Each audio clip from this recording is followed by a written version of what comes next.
शिवा, हे काय? जैसी करनी वैसी भरनी.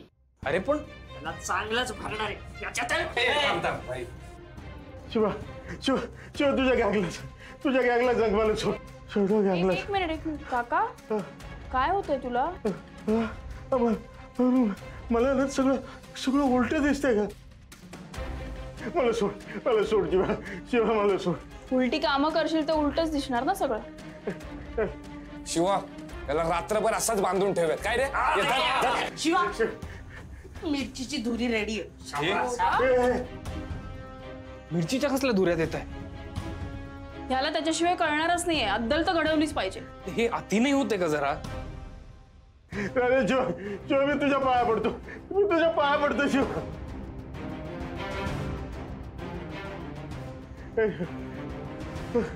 माझी आई पण रडली असेल ना? हात जोडले असतील तिने. तुला आली का दया तिची? बोल ना रे, बोल. आणि ती घरी एकटी असताना तू हे सगळं केलं. तुला शिक्षा तर द्यायलाच पाहिजे नाही का?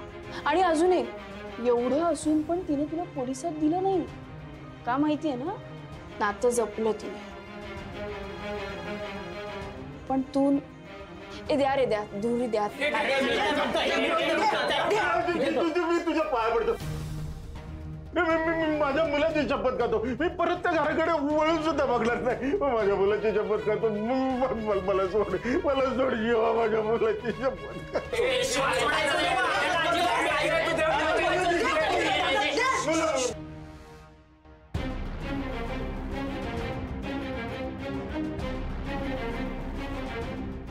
मुलाची शपथ घेतलीस ना, म्हणून हे शेवटचं सोडते. नाहीतर तुला माहितीये काय झालं असतं.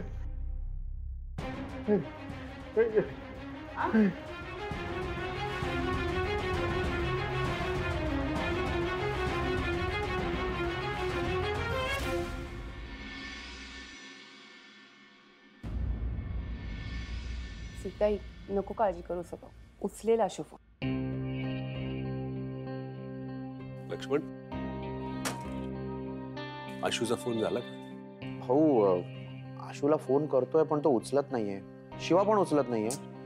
पण मी करतो, परत ट्राय करतो. त्याची काहीच गरज नाहीये काका. एक मिनिट.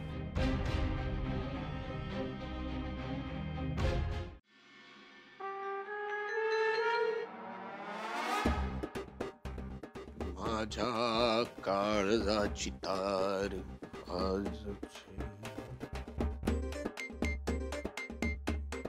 दिव्या, काय चाललंय? काय बॅगा वगैरे भरतीये? कुठे निघाली?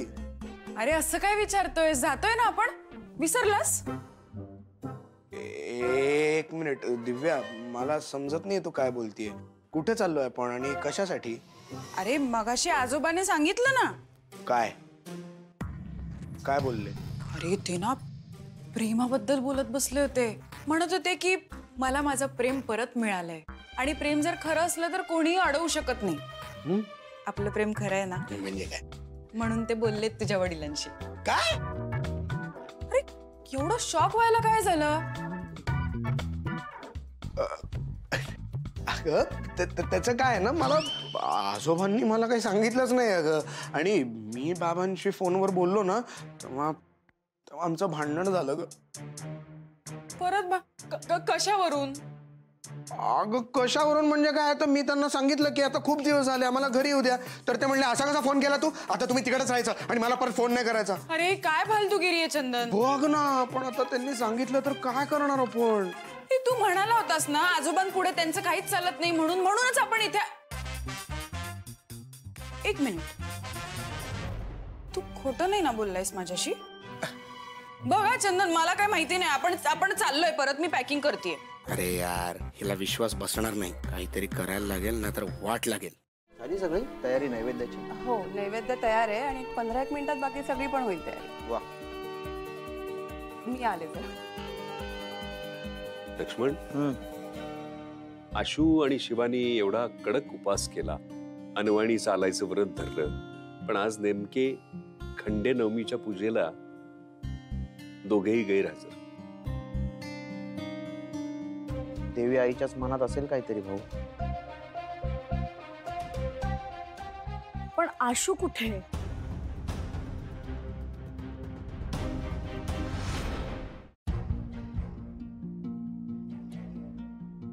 माहित नाहीये की सांगायचं नाहीये? 100 वेळा कॉल करून झालेत आशूला, अजून एकही कॉल रिसीव्ह केला नाही. योग्य त्या माणसांचा बरोबर कॉल उचलतो तो. कीर्ती, सीता, हे बघ, जे काही घडलं त्यात शिवाची पण काहीतरी बाजू असेल ना. तू लगेच कुठल्या निर्णयाला येऊ नकोस. तुम्ही जो निर्णय घेतलायत ना त्याचे परिणाम आपण आज भोगतोय. तुमच्या कुठल्याही निर्णयाला मी कधी विरोध नाही केला, पण आशू आणि शिवाचं लग्न हा निर्णय मात्र तुमचा सपशेल चुकला.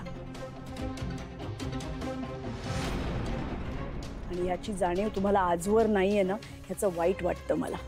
कंपनीचं नुकसान, घराचं नुकसान, नावाचं नुकसान, नात्याचं नुकसान, आणि तरीही तुम्ही शिवाचीच बाजू घेता. तरीही तुम्हाला तिचंच पटतं. ते काही नाही, आज सणाचा दिवस आहे. मला त्या मुलीचं नाव सुद्धा घरात नकोय. तुम्ही एक काम करा, तुम्ही आशूला फोन करा आणि त्याला बोलवून घ्या घरी. त्या मुलीला तर मी माझ्या घरात सून म्हणून घेणार नाहीच आहे, पण तिच्यामुळे मला माझा मुलगा गमवायचा नाहीये. अरे